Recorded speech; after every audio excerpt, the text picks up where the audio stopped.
With all the holes that we put in the top of the ambulance, what with the solar panel, the MaxxAir fan, and the wireless, I want to make sure that we didn't have any leaks in the top. Now, regular garden hose won't do this for us. So we were going to actually put it out in the rain. We chose a time to go out to a local RV park, especially when there was going to be inclement weather. And most of the timid campers had already fled, so there was a spot for us. What we didn't count on was the damaging lightning and the tornado. And we did get some damage.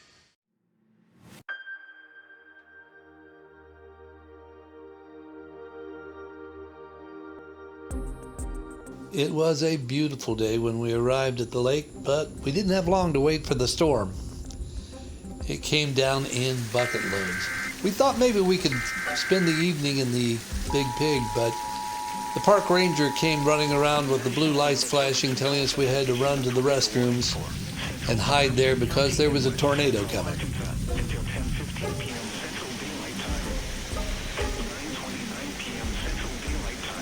Tony was recording the hail coming down about the time the lightning strike hit.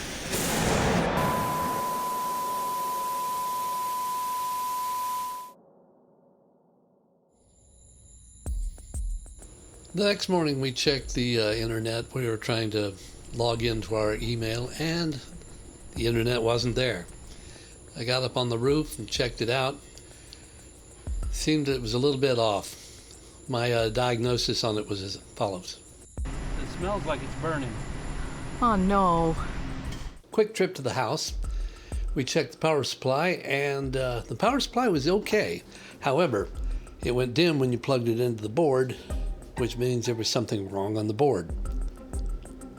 And there are no lights. 4 screws out of the board, turn it over and see what's on the other side, since nothing on this side looks like there's anything wrong.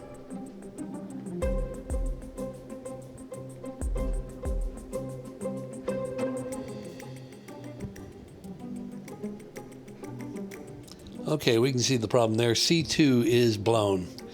And there's no way in the world I've got one of those in stock, but I'll use this complicated diagram here to bypass it. Using this nifty little adapter that we created. And we'll just run the power up the Ethernet.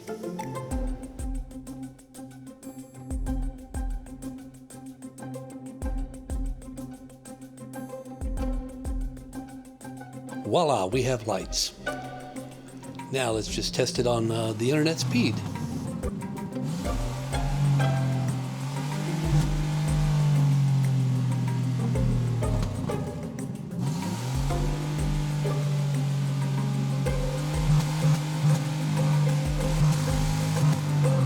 Okay, after a quick trip back to the RV park, we got back up on the roof, closed it back up now that it was repaired, went back inside to change out the wiring for the new configuration.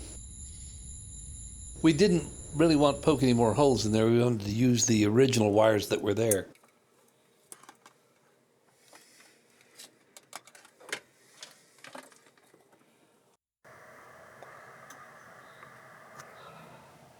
Looks like we have an excellent signal now.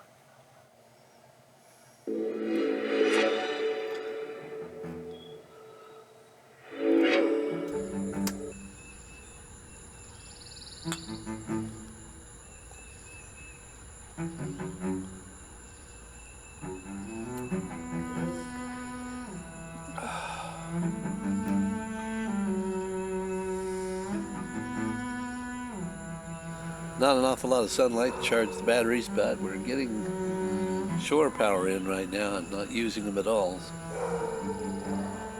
Yes, we do have some dogs. All right, we have a lot of dogs. Squirrels. And squirrels.